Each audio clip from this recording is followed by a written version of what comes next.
Konda Mason's Brown Rice Hour, a podcast that quilts together a fabric of connection between land, race, money, culture, and spirit. Discover a connection that engages with the most inspiring and cutting-edge thought leaders today, pointing toward our collective healing and liberation. If you are interested in supporting the Brown Rice Hour, please visit BeHereNowNetwork.com/Konda. All right, we are live and direct. And good day, everyone. My name is Konda Mason, and I am here as the host of the Brown Rice Hour, where we have conversations at the intersection of land, race, money, culture, and spirit. And that's a wide range I get to cover, and it is very dear to my heart, each and every one of those topics that we discuss here on this podcast. And I hope you've been with us for a couple of times. We've been broadcasting now. This is, I think, it's been out there for just a couple of months now, and I want to welcome you. Today, I am so thrilled to have with us in studio my dear, dear, beloved friend, sister friend, colleague, Miss Jessica Norwood. How you doing? Yes. Good morning. Good morning, Konda.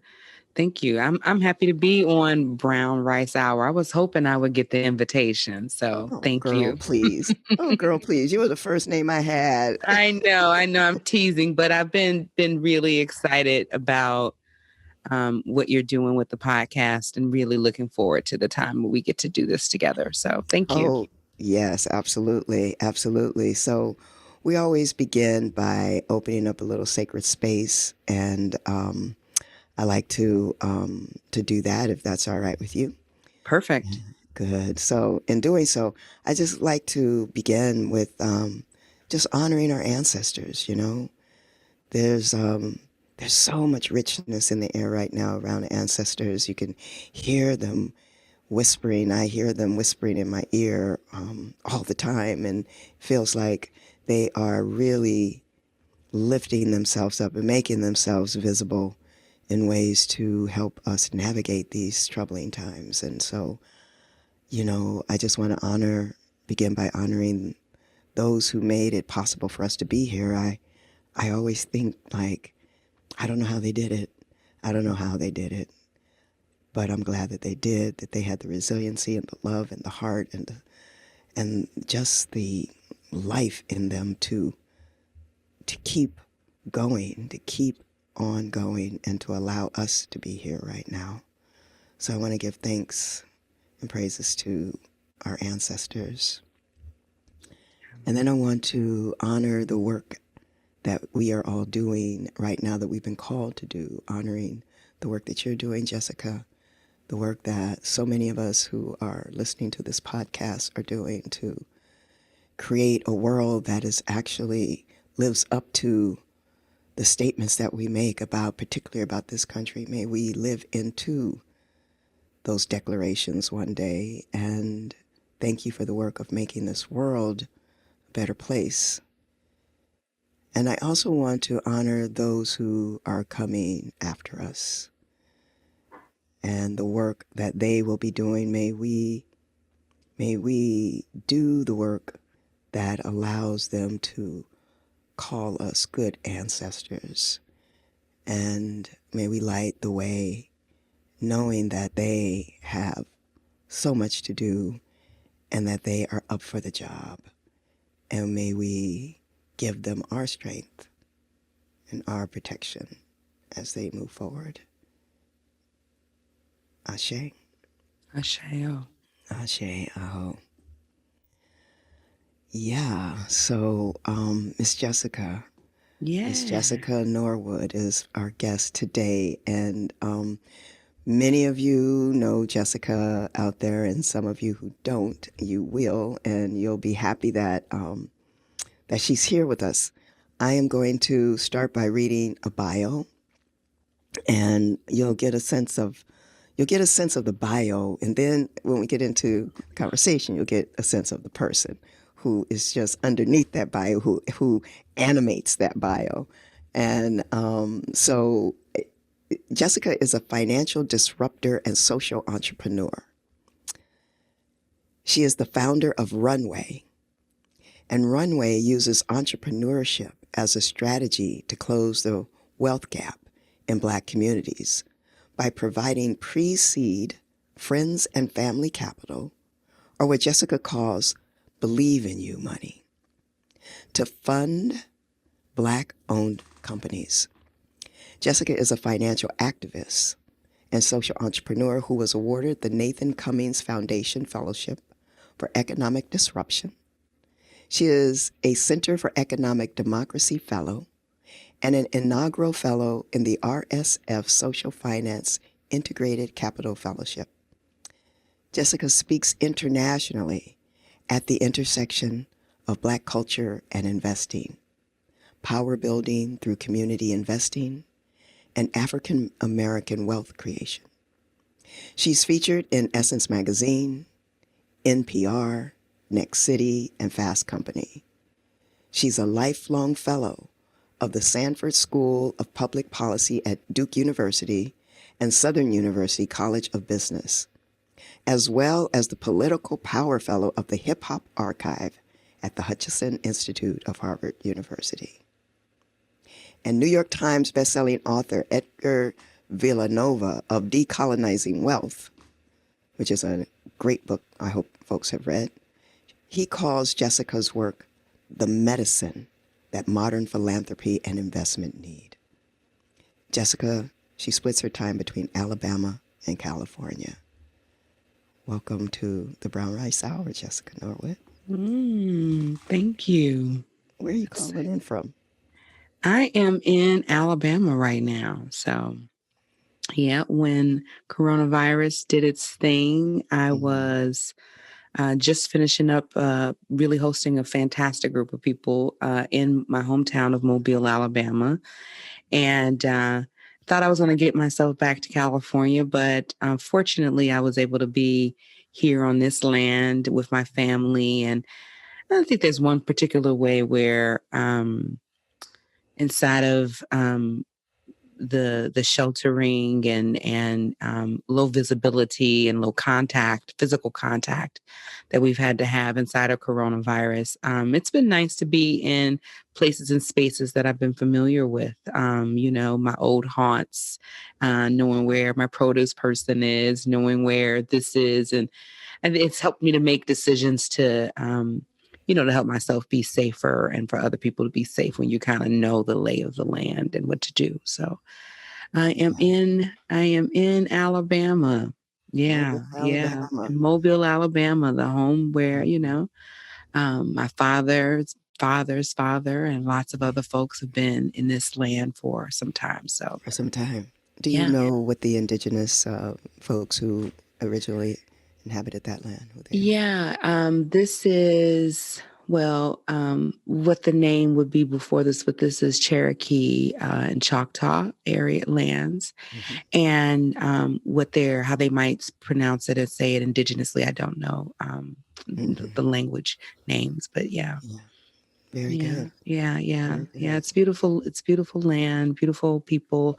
And, it's Alabama. So there's a lot of history and a lot of what I think of as Brian Stevenson at Equal Justice Initiative says, about being proximate. There's a lot of importance about being proximate to a thing and a place. You can talk about it, but it certainly is different when you're like in it. When you're in it. Yeah. Not talking from someplace else. Exactly. Yeah, totally. Yeah. Well, your work is so national and international. And the fact that you are from Mobile, Alabama is something that I love about your history. Because it speaks to so much. It speaks to what you have witnessed, not just heard about, read about, but what you and your family have witnessed. And I will get into that at some point. I talk tonight. Okay. And, and so I am also in the South right now, calling in from Alexandria, Louisiana, where I'm working on a project. And it also, understanding is some Choctaw Mm-hmm. territory. Mm-hmm. So they were in the southern part of the United States. Yeah. And yeah. So, I always start with a offbeat question. Seems offbeat, but it really isn't because it tells a lot. We're going to get into you. And a part of getting into you is a question that I ask everyone. And, I'm a foodie. I love food. I believe in food, Mm-hmm. and I know that it is even the brown rice hour. I call it the brown rice hour because actually brown rice was a pivotal change in my life when things changed, when I did this Mm-hmm. macrobiotic thing and everything shifted. Mm-hmm. And I happen to just really love brown rice still. Mm-hmm. But the question that I ask often it just reveals a lot in people, even though it's kind of seems a offbeat question. So here's the question. Hmm. So what was your comfort food as a child, Jessica? And who prepared it? Oh, wow. My comfort food as a child and who prepared it. Yeah. Oh, hmm. I don't really know. That's such a good question. I liked food. I mean, so like all the foods could be my comfort food. But my memory without being able to really call a particular food, I mean, um, I always loved food that my grandmother or my mother made in general. It didn't really matter. I mean, I wasn't particularly fond of peas, but but The it little didn't green really, peas. yeah, the You little got to green scoot peas. them over to the I to was the like always trying to scoot them around the edge of the plate and yeah, everything. yeah, I yeah. Me wasn't very too. fond of those, Yeah. um, but I liked their food. I always felt like my mother would like make a sandwich or a glass of water, or my grandmother, and everything that they had always looked better than everything I had. It always tasted better. And so I just wanted to eat whatever was on her plate. It wasn't, you didn't have to prepare me the plate, but her plate always looked perfect and way yummier than whatever I had. And so, yeah, whatever my mother had, I always wanted it. And because she always made everything just look so incredibly beautiful. I mean, Mm. she was seriously into presentation as well, so Mm. food looked cute. And, she wasn't skimping on ingredients. I mean, my mother, as a young person, my mother always had like a bottle of champagne and a little jar of caviar all the time, right? Like Get out. she Really? had her, Champagne yeah, and she was, caviar mm-hmm, in Mobile, Alabama, right? well, she was in Chicago. She fell in Okay, she love was with in the man from Chicago. Mobile. So like, don't put that on me. She was big city, Okay, she fell in gotcha. love with a little country man, but she was not trying to be, all in the country like that. But no, she always had her little decadence and her little, I think the sort of aspirational, life food, what she would have, around like this experience she wanted to have. And it Yeah, was small, and it was little things like that she would do yeah, to kind of create the ambiance or the yeah. experience that she was really trying to call in. And so what I most Mm-hmm. remember about Mm-hmm. the food and who prepared it was like that level of intentionality of storytelling and being aspirational, Mm-hmm. and a little decadent in it, and that was okay. That was, in fact, that was like a must to, for self-care, what I'm Right, saying? Like right, right. it was a part of her ritual for care, to have those kinds of things. So I always loved that kind of stuff from her. I love it. I Yeah. love it. Big Yeah. ups to your mom. Yeah. Yes, the caviar and champagne. Yeah. Yeah. This is lovely. And so let's get into the heart of all of this and your work. So you say you are a financial activist and a financial disruptor. I love it. Mhm. I love it. I love it. And I'm wondering, to disrupt something, be an activist. I'm like, isn't everything fine? Like Wall Street is doing okay, right? I mean, like, what you complaining about, girl? Right, right, what, right. I what you know. what you disrupted? I know, I know. It's doing exactly what it's intended to do, you know. So in that regard, yeah, everything is cool. Right? But you know, but at the same time, we are experiencing so much violence and trauma and pain, and there are basic things around, you know, aging and how we care for our children and all of these things that we as successful as we are imagining our financial system to be, we don't have answers for what happens when you're sick or when you get older, or how do you care for your children, you know, and their safety. And we don't really have those answers. So to me, it really is an indicator that for all of the greatness that we're imagining our financial sector is really doing, it's not solving the most pressing issues of our time. And that, I think, is where the disruption needs to happen, because we're needing a thing that is not being satisfied in this moment.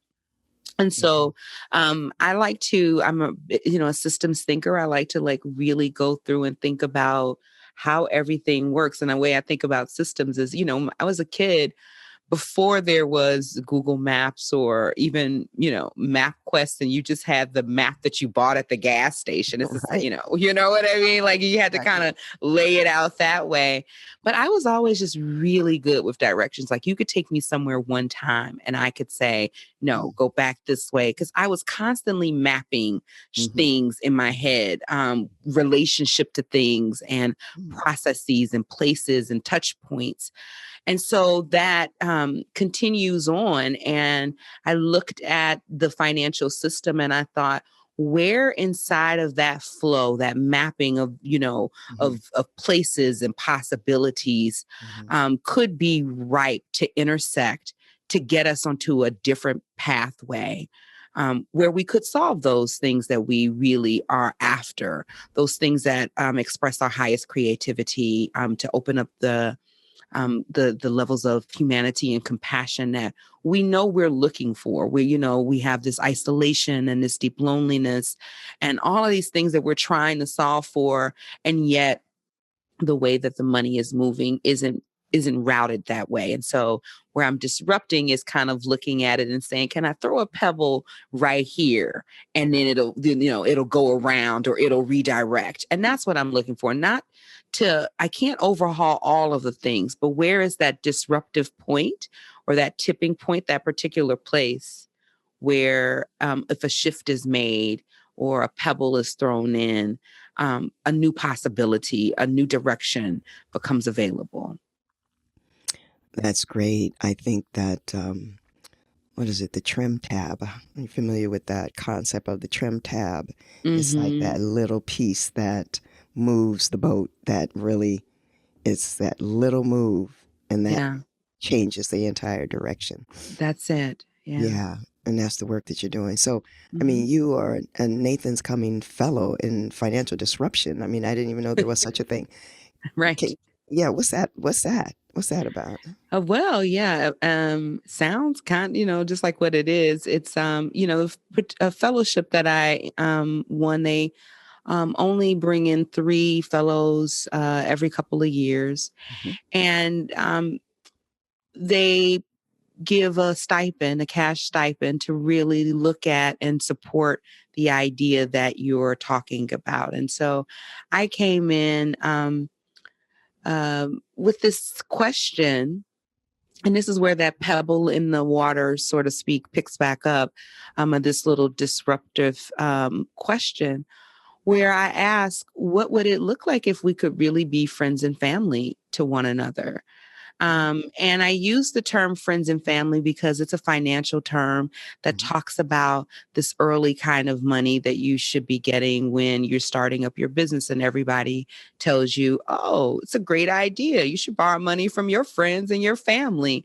And if you happen to be Black and even some poor white folks, but certainly Black people, because of this wealth gap thing that we call it, you realize that your network and your relationships don't have that same kind of wealth to borrow money from your friends and from your family. So your good idea doesn't ever leave the paper. It doesn't get the traction, doesn't get going. And then you're left kind of cobbling together resources and putting in little bits of money. And by then the market may have shifted or other things have happened. And, you're still at this perpetual startup space. And so I wanted to talk about if our relationships were different, if we moved really with the consciousness around being friends and family in the design of putting out the money, not just a term of, that we use, but in the way that we designed it, in the way that we delivered it, in the way that we expected relationship between one another. If we really embodied a practice of being friends and family, what would be possible along the rest of the capital continuum for other folks. So the money number that we end up putting out in Runway is meaningful in the regard that it brings up a question and an experience that is at the starting point of people's financial journey. So it creates now a shift in pattern and behavior and expectation. And this is how you get cultural change, where the attitude, behavior, and beliefs are shifted. So I was really intentional about, even though understanding that forever and a day, Black businesses always needed capital. That wasn't the question of, we always knew that. We always actually knew that there was this wealth gap. I mean, that's the reason why Black banks existed, because people knew that there was this, that Black people were not in the economic system in the same way. So none of these pieces was new information. But what was disruptive was calling in a practice and a ritual and a way of being at the very beginning of the capital continuum that would then require other people to have to move differently along the rest of the way. And so that's the part that I talked about at Nathan Cummings. And I think they thought it was a tantalizing proposition for me to try out. And then Runway gets birthed out of that fellowship. That's amazing. And so all of this is coming back to, I love the way you started about maps, because I love maps too, and I'm a mappy. I'm that person that I've been there once. I know how to get there, and I never connected it with systems. And that so you just gave me something that's really interesting to think about, because I think systems as well, but I never noticed that was the link there. Yeah. And so your systems work has gotten you to mapping where the gaps are, what's missing, and. People talk about the wealth gap. Can you just get a little bit more into the racial wealth gap? Like, I don't know, like someone who doesn't know. Yeah. I mean, so, there's a term, racial wealth gap, and it sounds like, kind of, but a little misleading. I mean, it's really talking about wealth accumulation based on race in this country. And so it looks at, and at the time when this data point was really growing, although I think since COVID, it's certainly, this number has certainly changed. But at the time, the wealth gap when we started Runway Project was $11,000 for Black people and about $142,000 average for white people. And what that number entails really are four areas of how we think about wealth, how wealth gets built. So money, equity that you might have in your real estate portfolio, your housing. That's one area that it takes consideration. It also looks at education. And even though education is really a debt, it's talking about the investment that you've made in that. And so the more educated you are, chances are you're going to be, making more money. So it looks at education. It also looks at income, which is pretty, general and specific, the money that you work for, the money that you make. And so your ability to save and revenue coming in, money coming in. But the fourth area it looks at is business ownership and the equity that's inside of business and entrepreneurship. And what we understood from the data was that people who owned businesses were wealthier than people who did not own businesses, because they had different networks, they had different credit opportunities, they had different ways to sort of make themselves more resilient when they talked about losses and liabilities. There were just a lot of other things that were moving that helped make the financial picture stronger for folks who had businesses. And by and large, African Americans had businesses, but they did not have the same wealth inside of their company. So then it gets down into the nittier, finer point of, well, why is it that if wealth is based on these four areas, housing, and we understood a lot of disparities around housing, lending, and, when we took the bubble and all of those things, we understood educational access and the challenges around affirmative action and access to education and the disparities of tax-based systems. So we knew about that.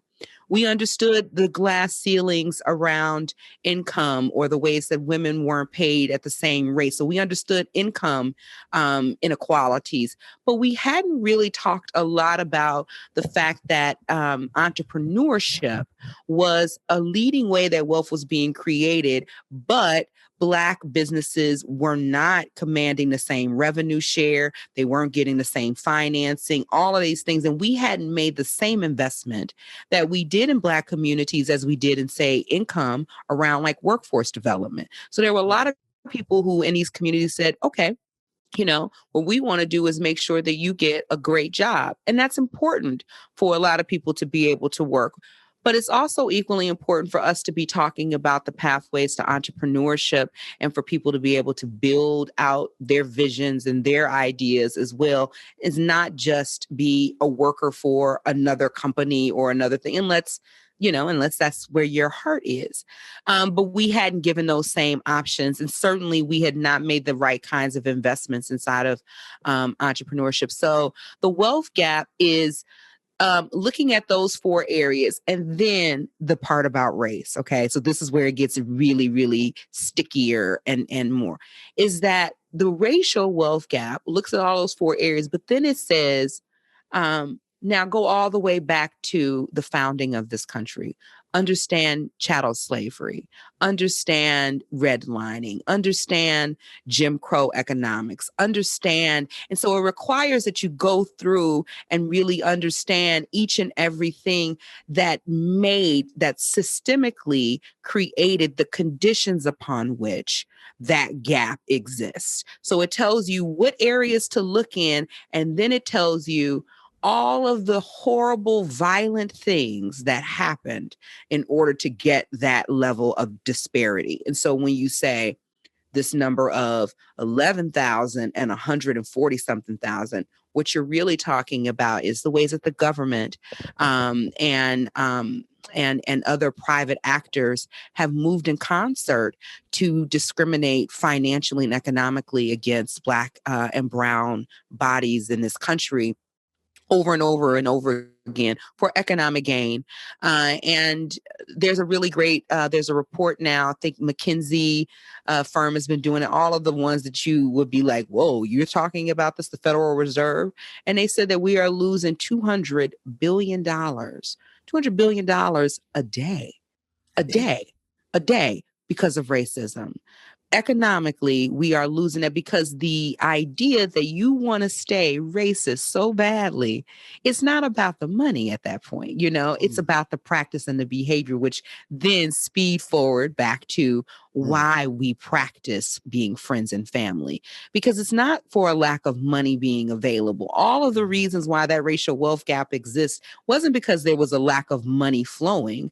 It wasn't that. It was because people had a particular idea around what it meant to be harnessing and holding power, to be talking about their own agency and autonomy at a point where it would extract and take from others and other things. So, and that's the part that we have to write. And folks it's really difficult inside of finance to do that because people think that money is, it's benign in that way. It doesn't have a relationship to race in these conversations, when in fact it absolutely does and always has. Mm, Yeah. yeah. The longest explanation I've ever given about the racial wealth gap. That was Everybody, you're welcome. yeah, that was beautiful. That was beautiful and really clear. And yeah, I've been, if you follow Donella Meadows' work, some of it, systems thinker, and she says that in order to change a system, the most effective way is to change the mindset that created the system, That's right. right? If you change the mindset that created the system, then that's when the system changes. Otherwise, you're looking at, the kinds of superficial changes that are greenwashing or blackwashing or whatever you want to call it. That's right. And so, changing the mindset is the hardest work. That is the It's work. the hardest work. Yeah. Right. And so when you talk about friends and family, that alone, just those words start to sink in a way that changes, that's opening up the door to a mindset, and to a heart set, to the mind-heart connection. Because when I think about my friends and family, like, if you were to call your work with some other financial terms that, that are these objective financial terms. No. What you've done is use these subjective, heartfelt terms, friends and family. And suddenly I'm leaving that right brain and going into the left or whatever one it goes to. And I'm dropping down into another place. Yes. And so it's brilliant to me, even though it is a term already in the vernacular of finance, to use that, friends and family. It immediately says it's relational. That's right. It's relational. That's right.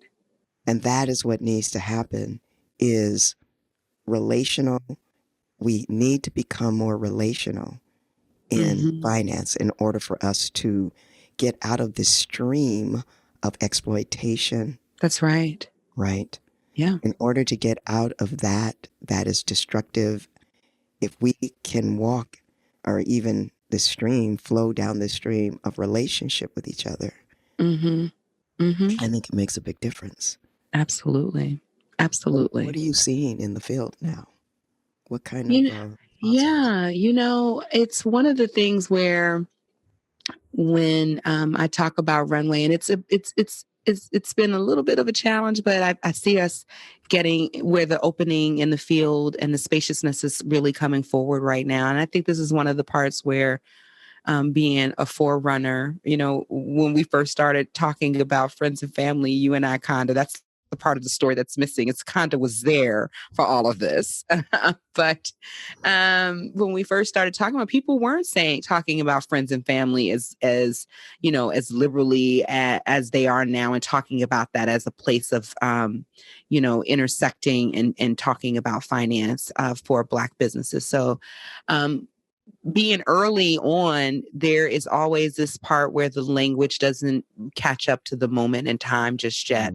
And I was thinking about this as I was prepping for our time, about languaging and where, and I'll use this to talk about what I do see shifting right now is, and you talk about this always, about trying to get the right language right for Runway. And like, I don't want to say that word and this and that. And I think it's the right exercise to do, because we're trying to get people to, imagine a new thing, and to get into practice around what I call being in right relationship, as you're saying, relationship.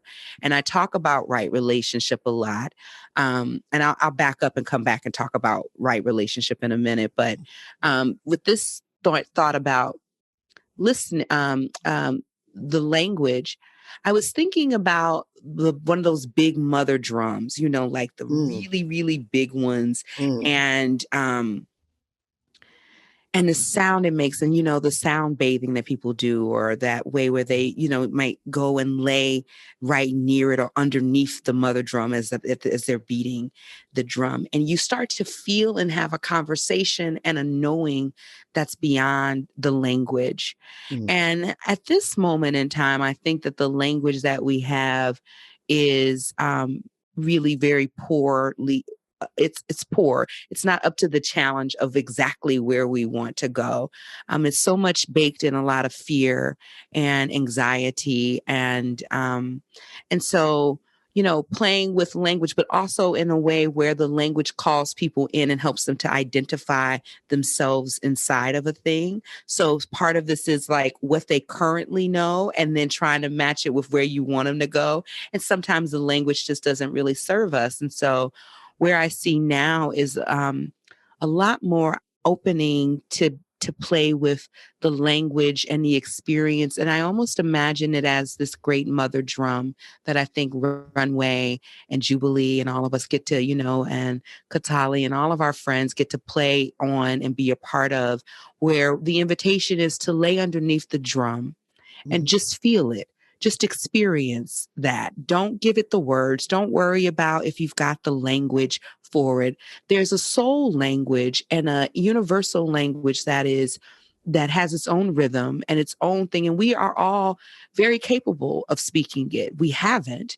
We've lost a lot of ability in using that language, but there is a way that we can get back to it. And so I think now is the time to lean into very radically different experiences to money, and the language around how we use it, and to get into this part around right relationship. And I said I'd make my way back to that point because you started saying that this really is about needing to change the mindset to get into this new relationship around capital, and language is one of those ways. And when I say right relationship, I think of it in 4 areas. The first area is really around the intentionality of shifting power. I think that when I talk about right relationship, I think walking in already wanting deeply to be to be aware of the power movements around money. No matter who you are, the giver, the receiver, the intermediaries in between, to be aware and present to it.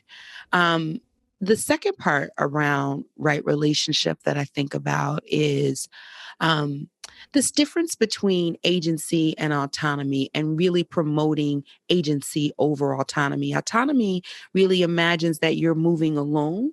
And yeah, you got your freedom to do things, but you're moving with your own motives, your own self. But agency is the act of moving, but it does say I'm moving as an agent, but I'm still in relationship. I'm still into a thing. And I like to make the distinction between the 2 points, Yes. because sometimes we imagine that that the prize is to be, moving along, but it's how you have yourself inside of a thing with other people. And so that agency is one of the second things I think of. The third thing I think a lot about in right relationship is moving away from the idea of failing, and being able to pivot into um, um, this the idea of learning and growth as a thing. So right relationship allows for you to not have failed in it, because you got chances to come back. You got chances to work on it. There's a lot of compassion in that. And it moves from the failure idea and moves us into, okay, well, we're learning, we're dancing, we're playing, we're experimenting, we're growing. So it gives a new language inside of that. And then the fourth thing is that it activates that liberation and that joy. So those paths then take you there. So when I'm telling people, okay, to practice being friends and family, it means to practice being in right relationship, I'm really talking about being intentional about shifting power dynamics, really moving from a space of agency, and not imagining the autonomy, but the agency really more, and thinking about leaving this concept of failure behind and pivoting into the growth ideas and thinking of how we're playing and dancing with one another, and then activation of that liberation and joy. So that's where I see the field going. I see new language, and I see really deeply practicing right relationship right now. Ooh, that was so delicious. Mm. What you just did. As I was going to ask, that was just beautiful. The question of, because, we have this intersection here of land, race, money, spirit, and culture. And the spirit part, you just really brought forward the intersection of spirituality and money. Yes. Right Yes. relationship. Yes. Right? You brought in joy, you brought in compassion, you brought in that sense of being interconnected. Yes. And through this friends and family Yes.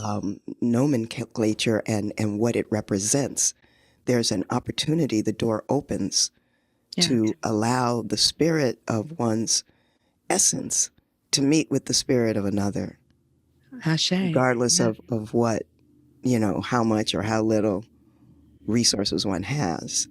But to connect on that level is what I'm hearing you say. It was just that intersection of spirituality and money is just beautiful. Beautiful. I want to look at, there's so much that you said that I want to dive into. And, if we had 4 hours, we'd take an hour for each one of those. Right. I know. I could take a whole hour for on each one and kind of teasing it out for sure. And then another hour to wrap it all up, right? Right. So what we said and it means and we think, right. Exactly. We'd be here for a few hours, half the day. Yep. But okay, so we can't do that. But I do want to pick up on the power one. I want to pick up on the power one. And that word is such an important word. And it is, it being juxtaposed against love and power. Yeah. And I love to talk about love and power. And when is the appropriate time to step forward in leading from power or leading from love, and where they come together. But power is such an important dynamic in racial relationships, because so many people, we leave that out. We talk about equity, we talk about different types of things that we want to see happen, and we don't use the word power. And often, some of us do, but many of us fail to do that. And then I think about, I'm jumping around a little bit, but I think about philanthropy. Yeah. And good people doing good deeds for those who don't have. And what is the power dynamic in that? And is that where is that coming from? Does the power dynamic, does the unequal power dynamic of the person who has, saying, okay, I'm going to give to you because you don't have. Right. What does that feed into? And what's wrong with that picture? Yeah. Can you talk a little bit about that? Yeah, absolutely. Yeah. I was thinking about that as you're posing a question about philanthropy and some of the power dynamics. And one ways that it shows up is that I don't know that I would do the work that I do the way that I do it if philanthropy and the money that people quote unquote give didn't require that. So there are ways that I don't get to really live into my agency the way that I would be and do it, because there is a prescription around, what your performance needs to look like and what people are evaluating inside of that. And so that creates a power dynamic instantly in that moment. A foundation lays out a goal of, we want to explore X, Y, and Z issues. And it's like, hey, who told you that's the issue that we want to explore? So we're already kind of, we're already in a different video, in a different place. Right. And I do believe that where you start dictates how you end. And so, And so as much as possible, being in relationship with people and right relationship with philanthropy means talking about that dynamic before you get going on anything else, Yeah. and just saying really clearly, like, here's what I'd like to be doing. And, is there a way that you'd like to support that versus, versus Jumping through trying to, hoops. jumping through 1,000 hoops and trying to fit into these other kinds of things. And then I think it's an ongoing conversation, but most of it, I think is really rooted in, I think that there's always just this very deep longing to be connected. Ultimately, not to put any blame or shame or any kind of things into it of who's right and who's wrong in it. I think ultimately there is a desire to be connected and not a lot of practice around you not using their money as a proxy to do it. Mm. And because there's so many ways in the world where money buys you relationship and access and privileges and, and all kinds of things. And people are nicer to you or different to you or, want to hear what you've got to say. And so there's a power, that is attached to, that trails alongside of the money. And as much as the person, so being deliberate about understanding that it's happening. I think that there are a lot of ways, particularly in movement work, what I mostly find that a lot of people in movement spaces don't organize and talk a lot about money because there's a lot of shame and guilt, and they talk about power analysis of the places, but they don't talk about power in this regard. And I think it is for all of us to take on trusting ourselves and trusting the container upon which you're building the thing, that's where the power really lies, not in the money itself, but in the container of us that decides to make agreements, to work together, and to not let one another go, even when things get difficult, even, to keep at it, and to keep that level of respect and awareness for one another, to constantly be checking in with where are we and how are we doing and does this feel good and right, and realizing that those dynamics of power are constantly moving and shaping and shifting, to not be afraid of power, to notice that you are a powerful being in your own right. You've got your powers and your magics, and everybody's got their powers and their magics, and what we do is we come together and we create a container upon which those things get to liberally and generously flow on behalf of all of us. So the money isn't the thing. And the more obsessive we get about the money, the worse it actually becomes. It actually is about the energy and the exchange between the people. That's what generates the money. And so when we put the wrong assignment to the power and the access and things that happen with the money, then we lose track of what's really important in the equation, because all of that stops flowing once the relationship falls apart. So really, the most important thing is really the relationship and not the money. But everybody has to walk in knowing that power, talking that power, and believing in that power. Nobody can feel like they can't have that space to say those things. And so it all becomes important for us to create the container upon which that statement is true. I love that. Yeah. I think about this a lot too, and I think about what we value, in this country. What we value, and you've got, going back to Runway and the entrepreneurs or what have you, or you've got the situation where there's folks who have resources, financial resources, and then there's folks who have brilliant ideas and plans to create something that changes the world. That's right. We value as a culture the one with the money. Right.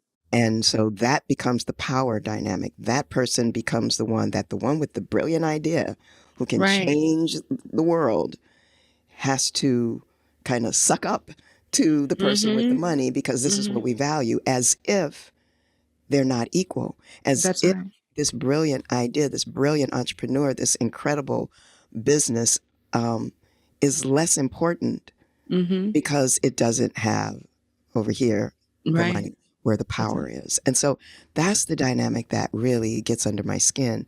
And I really won't play into that, right? I have a hard time playing into that, thinking because you have access to finances for however it came into your world, That's right. however it came into your world, and oftentimes it's not totally, copacetic, but be that as it may, however it came into your world, that does not, I do not value that more than I value this incredible being who is ready and lit up to make something beautiful happen.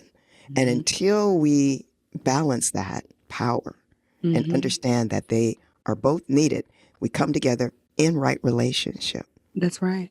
We come together in equal relationship where power is shared. And that is, I think, the equation. And yeah, absolutely. Well, I know about you that you really value this because I get to experience you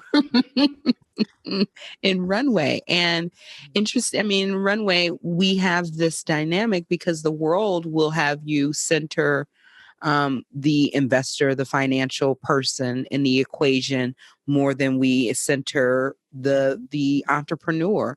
And there's subtle ways. It's not necessarily like a particular way. It's sort of the demands of the email flow or information or things like that start to play out.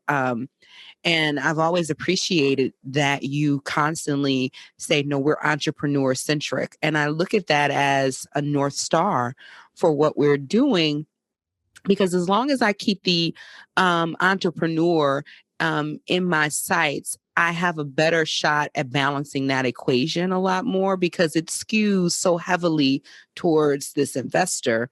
And and I do believe in centering the folks who have been made or rendered or to be seen as powerless. It does not mean that they're powerless, but I do believe in, again, being proximate to a problem or a situation and naming a thing what it is. How do we solve for something if we just sort of shrug our shoulders and say it's not happening? No, it's happening. And the way that we speak into that is to say, we're going to distribute out the right relationship between these things. And we're going to give care and attention to our entrepreneurs, and we're going to give care and attention to our investors, and we're going to give care and attention to ourselves as a team who's working on all of this. And we're going to do our best to kind of stay in the flow of, making those adjustments and explaining that to each and every group, at all times, why we're slowing down for this thing or speeding up for this reason, or, and what those calibrations look like. And I think it makes the practice of everything much more visible and, and realistic, because, we're able to really say real time, like, it may look really great on the outside, but there's a lot of work and a lot of care and a lot of compassion, a lot of artistry, I think, in the alchemy of right relationship and making sure that we're in the flow and navigating these power dynamics real time with folks, and creating these spaces for them to step out if they're feeling a little triggered, and then step back in, if you're ready to go again. So because that happens too when you have to tell people, like, no, that's not going to work. We want to create space for you to step out and then step back in when you're ready. Come back in right relationship. Come back in right relationship. You're a little wrong right now, friend. That's not going to work for us. It's not going to work. It's not going to work. We say that. So we say that a lot more than people know. But we also say, yes. And we also applaud and share and do a lot of other really generous and beautiful things. And sometimes, and I think that's that loving warrior energy that Tiffany Brown at Cordata talked about at the beginning. Oh, I was laughing so hard, my tears started rolling. Started talking about where it's that piece between the love and the power that you mentioned, that loving warrior stance, where I am standing in my power because I love you so much. And I am keeping this door open in this relationship because I love you so much. And I'm teaching you each and every day how to practice being friends and family because I love you so much, because I believe restoration is possible, because I believe that there's a pathway for all of us. But the way that we get to that is that we change our behaviors, we change our mindset, we change our way of being and doing. And then the system will start to recalibrate. We don't need more money. We've got trillions and trillions of dollars available right now. And people who have signed on who said that they care about these issues that we care about. But the pathway between getting that from that investor and getting that into the hands of these brilliant entrepreneurs cannot be the same bloody, violent pathway we've gone before. And so we slow it down to do that and to do it well so that we get the outcome we really want. Yeah. That's the world that you are and that Runway is working to create. And what I'm seeing, Jessica, okay, so full disclosure, Jessica and I work together on Runway. And, what I'm seeing, a shift, an incredible shift with many people who have that power that this society gives them because they have resources, financial resources, who are saying, we're going to do it differently. We're going to do it as in right relationship. And we're surrounded by such beautiful funders and investors and just good-hearted people who have financial resources. And I'm seeing something right now that is just so heartwarming to see. And I got to give a big shout out to Katani and Foundation and what they're doing and really leading the way, and Mr. Agbo, and just... It's a beautiful community. We have been really fortunate to have been in such sweet relationship and space with so many people over the years, and that we all find ourselves now in these places and positions. I think it's just divine providence, really speaks to this calling in that we are speaking of right now, for sure. I think the right people are in position for all of what we're saying. Yeah. It's beautiful. You said something a little earlier about, you mentioned creativity, and in the bio, and I know you, but in the bio, you mentioned that you engage at the intersection of Black culture and investing. I'm thinking, okay, what's that mean? Black culture and investing. What is that intersection? Yeah, well, I am the hip hop political power fellow at Harvard, so. Yeah, I was going to say that too, the hip hop archive. Right, hip hop archive, please, bring it up. It really is talking about, Black culture, our ways of being and doing, and making those pathways, those ideas, those behaviors and beliefs present inside of our financial system. I think that there's a way where money's so white, so money systems and conversations so white, but they're indigenous ways, and there's, and they're Black ways and things that we would get and respond to, and that would have a different tackiness and relatability for us if we could culturally understand and lean into this diversity. We want to say the word diversity, but we don't have a lot of compassion for the work that it takes to be nuanced and to have divergent things and moving, but that are complementary in relationship. Biodiversity and economic diversity. Like there are multiple ways that we should be talking about and including money. And it shouldn't be something that is this elitist conversation where only a certain few people have the knowledge or information or whatever. Money is actually a manifestation of our energies in the world, our prayers, our hopes, our dreams. And so why would we not be in right relationship to the subject matter of it? And so, but part of where the disconnect is the ways that, again, we talked about language, but just the thinking of it, culturally, the thinking and how it lands in things.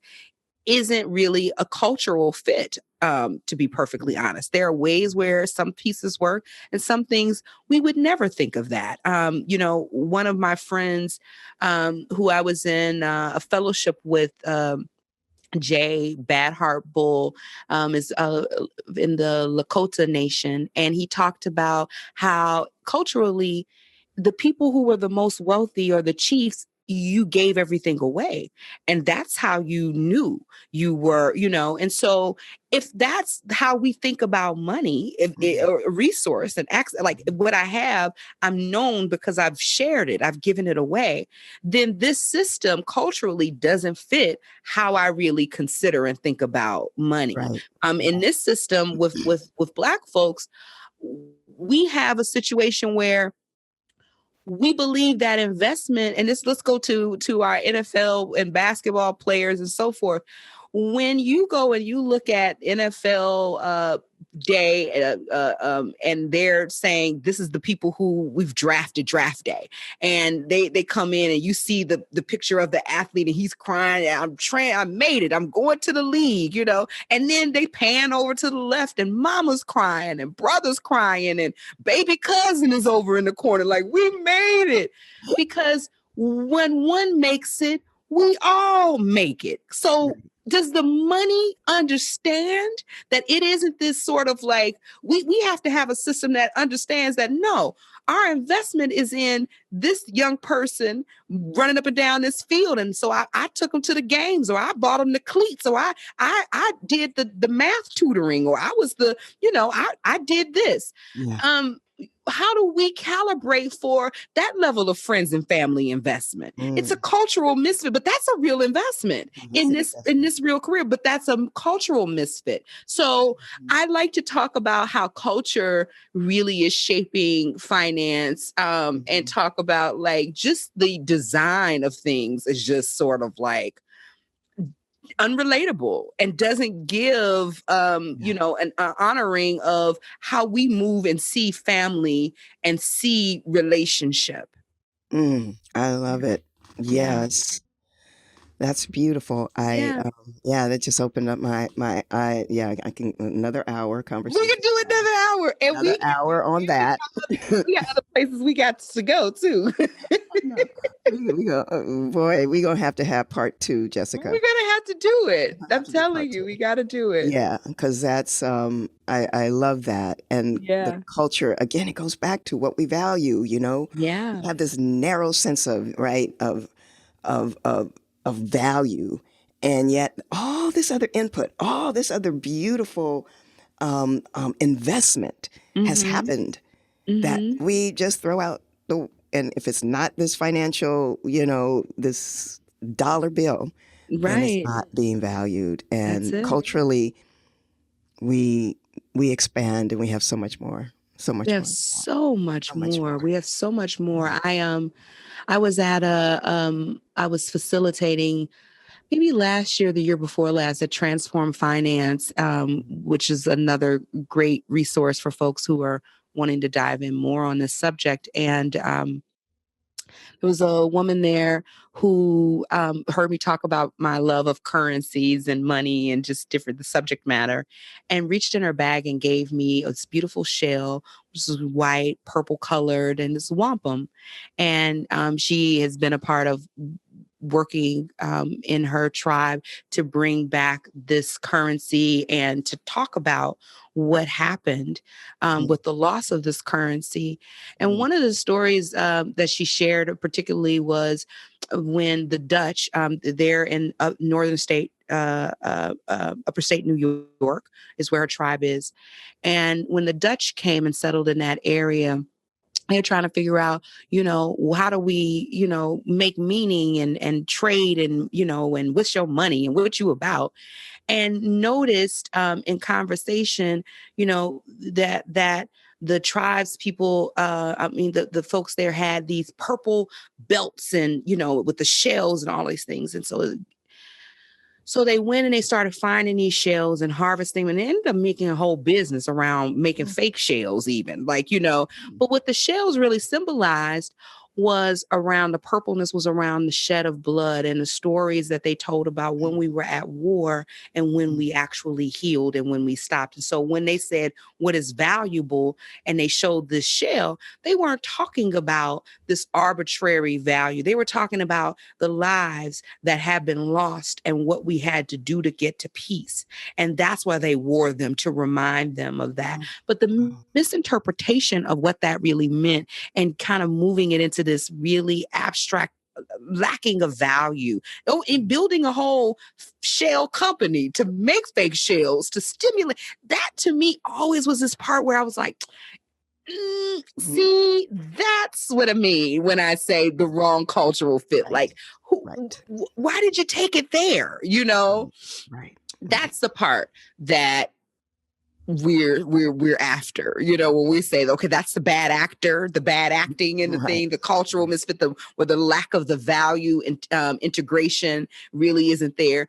It was something that was it was expedient, and it was therefore exploitative in a way. It was like, I don't care to know the details of why this matters. I don't care to take the time to really understand the stories or the language properly to really get the meaning behind this. I can just roll on and just do what I want to do. And you know, and that part, that's the that's the misalignment that we're inside of over and over and over again, that we've got to get right. Yeah. And keep showing up in so many different ways. It keeps showing up. Yeah, it totally does. And it shows up as if it's the right way. Right. And people will say, well, that's just business. You know, that's what they'll say. We've heard this, right? When you steal, or when you operate from a place of lacking integrity and values, people say, but that's business. Right. And that's what we're up against. That is, you know what I mean? That it's not the individual, it's the thinking of that. That is like, but is that right? Is that the right way to really be with somebody? Like, because it's so counter to what you're saying in your private time. When your private time, you're saying, my heart is deeply broken. I really care about these things. But then when it comes over here to that money, it's just business. Right. But it can't and that be. Gap right there, not putting those things together, is what the world that we live in and the financial world that we live in. And that's what's wrong. Yeah. And that's the problem. And that's why we have all of the destruction and you know, the collateral damage that just takes place. And that collateral damage is just a river. You know, it's just a river. It's just a species that I never saw anyway. You know, it's just... Or it's just the 200,000 people who've died of coronavirus. Hello. It's just. Hello. Yeah. Yeah. Take a moment on that one. Right? Yeah. You know, I want to ask you, as the time is coming, and ask you one more question. I'd like to know, I think the goal, I hope in my mind, the goal is to put you out of work.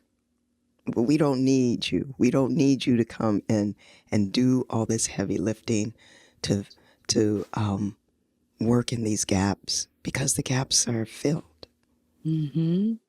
Okay? You could just go lie on the beach in Jamaica and enjoy life and not think about, because the gaps are filled. Yeah. It's all done. Imagining that world. What healing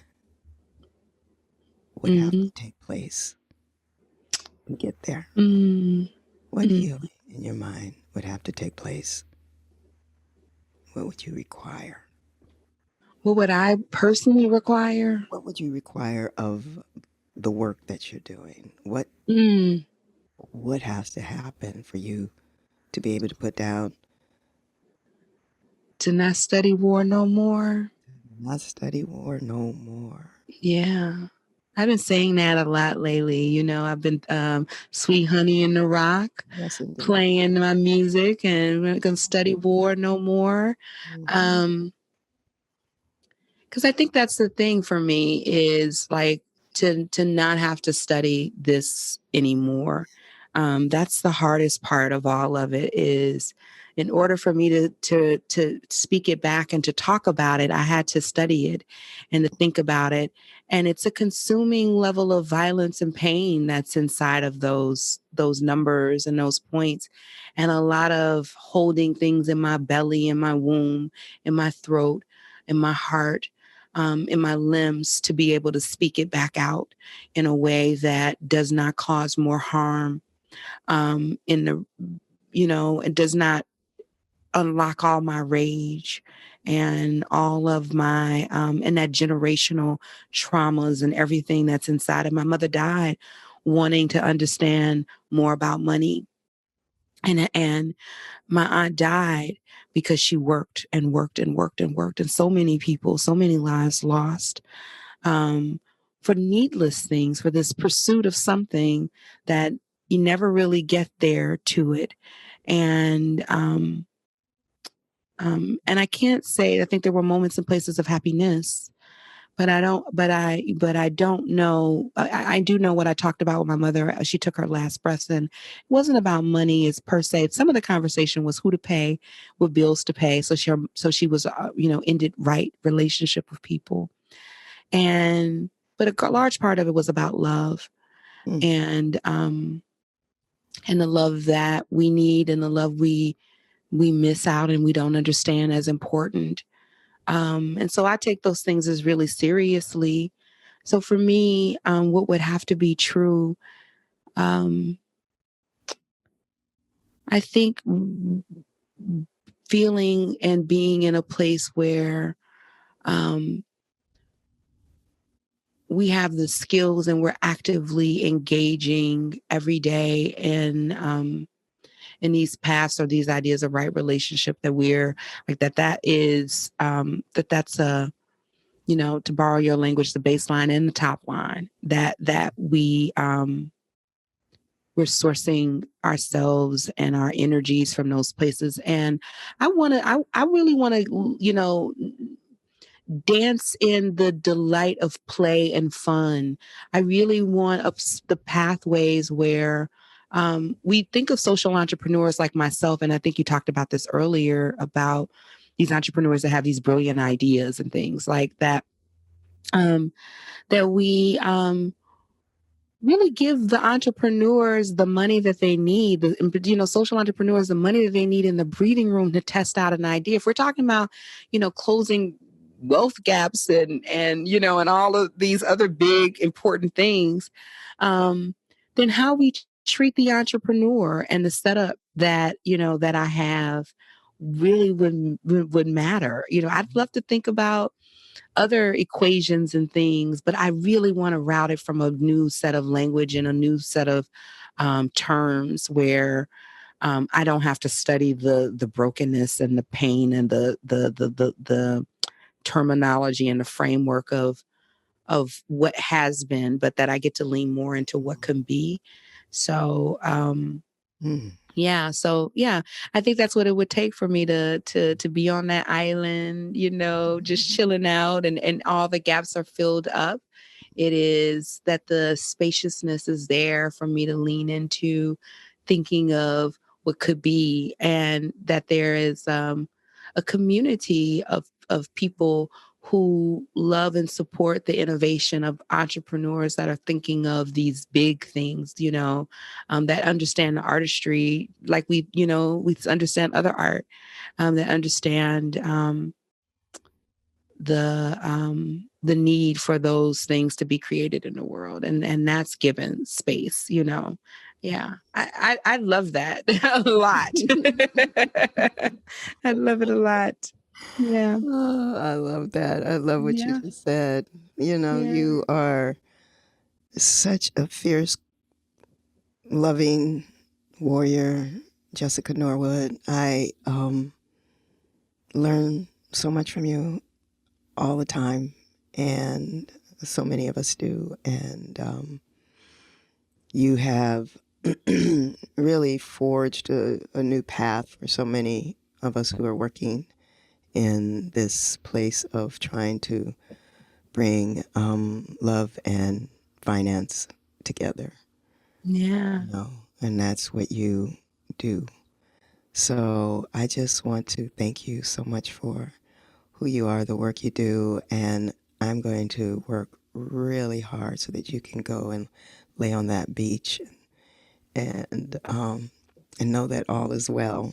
Thank you. That it's all is well. Yeah, thank you. You Thank you. This are, is a beautiful, beautiful experience and interview. And I wish we get to do more of these because we don't get a chance to like slow down and just talk like that. So I feel so deeply grateful that we had this as our morning start. And yeah, it's yeah, beautiful. It's yeah. beautiful. Well, we said part two, so Yeah. So we'll I have to mean do it. this again. Yeah, Okay. I I mean mean it it. too. Yeah, we'll do it again. We'll do it again. Totally. All Totally. right. Well, I just want to say that the resource that I want to leave folks who are listening with is the website of the runwayproject.org. And it is the runwayproject.org with the word the runwayproject.org is the place to go to be a part of this work, to support this work, and to really see the beauty of what's being done in this way of deep and right relationship in finance. And I want to thank you for everything, Jessica, that you do. Thank you Thank for you, Konda. listening. Absolutely. And thank everybody for listening. And again, wrapping up this session, this episode of the Brown Rice Hour. And thanks, everyone. Take care. Bye-bye.